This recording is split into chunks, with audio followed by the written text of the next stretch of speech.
नमस्कार, मी पंजाब डक. मी आहे माझ्या शेतामध्ये आणि पाहू शकता रात्री 3 वाजल्यापासून पाऊस चालू आहे आणि या ठिकाणून आज आहे 9 ऑगस्ट 2025. माझ्या शेतामध्ये आलोय आणि पाहू शकता हे सोयाबीन मध्ये पाणी साचलंय. 2 दिवसापूर्वी बघा ते खत टाकलेलं होतं. कशामुळे की हे पाणी साचणार माहित होतं म्हणून. आणि शेतकऱ्याला सांगू इच्छितो, तुम्ही काय करा, ज्यांच्या शेतामध्ये पाणी साचतंय, कापसामध्ये साचतंय, सोयाबीन मध्ये पाणी साचतंय, तुम्ही काय करा, सुपर फॉस्फेट फेका. कशामुळे, कारण की ना पाणी साचल्यानंतर पाणी आटून जातं लवकर आणि तिथं चांगला उतार येतं. म्हणून हे आधीच अगोदरच आम्ही टाकलं होतं, खत टाकलं होतं, कारण की इथं पाणी साचणार हे माहित होतं.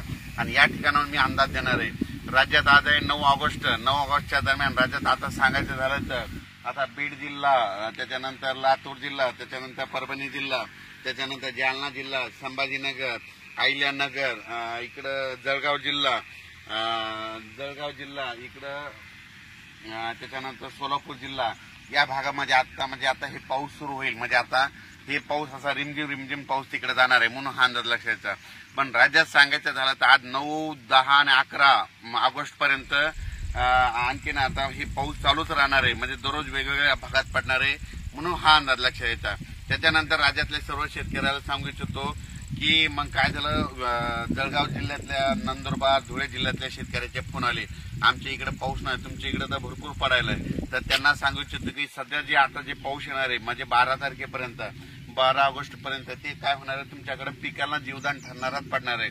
पण तुम्हाला काय होईल, जे 14 ते 18, 20च्या दरम्यान जे पाऊस येईल, 14 ते जवळपास 22 तारखेपर्यंत जे पाऊस पडेल ते मात्र तुमच्या जळगाव जिल्हा, धुळे जिल्हा, नंदुरबार जिल्हा, त्याच्यानंतर बुलढाणा जिल्हा, संभाजीनगर, इकडे कन्नड ह्या भागामध्ये खूप पडणार आहे. म्हणून हे लक्षात घ्यायचं. कन्नडच्या काही शेतकऱ्याच्या फोन आला, आमच्याकडे पाऊस कमी आहे, तर त्यांना सांगतो आज देखील तुमच्या इकडे पाऊस पडणार आहे, म्हणून हे लक्षात द्यायचं. त्याच्यानंतर अहिल्यानगर भागाकडे देखील आज चांगला स्वरूपाचा बऱ्याच भागामध्ये आज रात्रीपर्यंत पाऊस पडणार आहे, म्हणून हे लक्षात द्यायचं. त्याच्यानंतर सातारा, सांगली, सोलापूर, कोल्हापूर, धाराशिव, लातूर, पुणे, तिकडे तर पाऊस